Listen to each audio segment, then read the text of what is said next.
Hello friends, welcome to அரசி சமையல். இன்றைக்கி நம்ம வீடியோவில் சம்பா கோதுமை ரவை வச்சு ஒரு கேசரி பண்ணிக்கலாம். இன்றைக்கி என் பையனுக்கு பிறந்த நாள். இந்த முந்திரி திராட்சை ஃபஸ்ட்டு நெய்யில் வறுத்து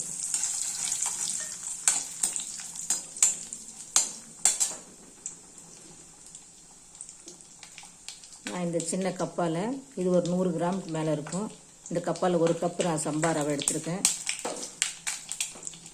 இந்த முந்திரி திராட்சை வறுத்துருச்சு, நல்லாவே பொரிஞ்சிச்சு, ப்ரௌன் கலர் ஆச்சு. இந்த சம்பாராவே இதில் வறுத்துக்கலாம். கொஞ்சம் சிம்மில் வச்சு ஒரு 5 நிமிஷம் நல்லா வறுப்போம். அப்போ தான் நல்லா வாசனை நல்லாயிருக்கும், வேகும், பொரியும். பாருங்கள், இந்த வெள்ளை வெள்ளையாக பொரியுது பாருங்கள்.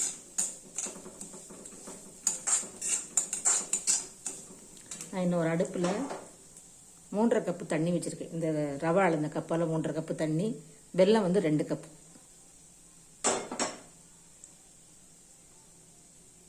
மூன்றரை கப்பு தண்ணியில் 2 கப்பு வெல்லம் போட்டிருக்கேன். இது வெல்லம் கரைஞ்சா மட்டும் போதும், பாகுப்பதெல்லாம் தேவையில்லை. இப்போ நம்ம வெள்ளை தண்ணி இதில் வடிகட்டி ஊற்றிக்கலாம்.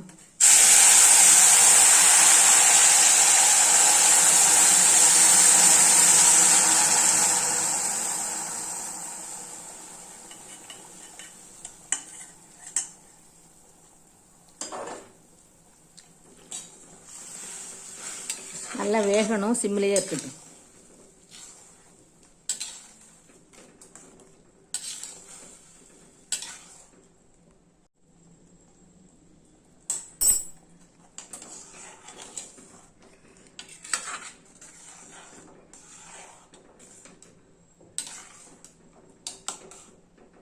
ஒரு பிஞ்ச் உப்பு போட்டுக்கலாம்.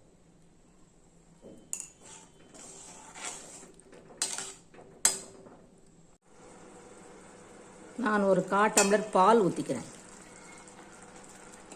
இது ஆப்ஷனல் தான், கேசரிக்கு பால் போட்டும் செய்வாங்க.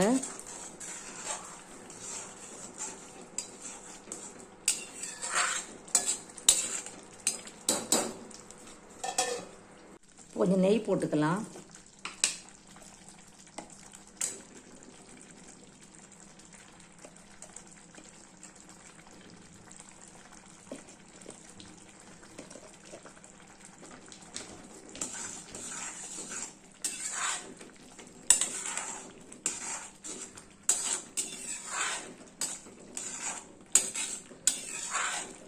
நான் ஃபுல்லாகவே சிம்மில் தான் வச்சுருக்கேன், ஏன்னா இந்த கோதுமை ரவை ரொம்ப வேகிறதுக்கு நேரம் ஆகும்.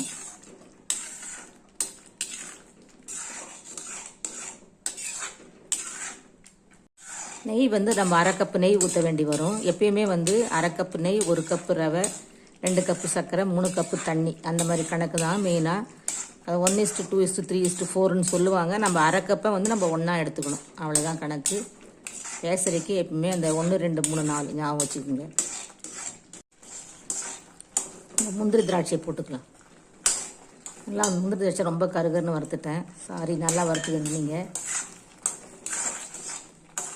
நாட்டு சர்க்கரை போட்டு பண்ணும்போது சீக்கிரம் வெந்துடும், ஏன்னா நம்ம தண்ணி முதல்லையே கொதிக்க வச்சு ஊற்றிடுவோம், நாட்டு சர்க்கரை மேலே போடுவோம். இது நம்ம வெல்லம் தண்ணி ஊற்றுறதால சீக்கிரம் வேகாமல் இருக்குது. நீங்கள் நாட்டு சர்க்கரை யூஸ் பண்ணுங்கள், வெல்லம் வேண்டாம். இப்போ ஸ்டவ் ஆஃப் பண்ணிக்கலாம். நம்மளோட சம்பா ரவை கேசரி ரெடி ஆகிடுச்சு. நம்மளோட சம்பா ரவை கேசரி சூப்பராக ரெடி ஆகிடுச்சு. வாங்க எல்லோரும் சாப்பிட்டுக்கலாம். என்னோட சேனலை பார்க்குறவங்க எல்லாருக்கும் ரொம்ப ரொம்ப நன்றி. சப்ஸ்கிரைப் பண்ணுங்கள், கமெண்ட் பண்ணுங்கள். தேங்க்யூ.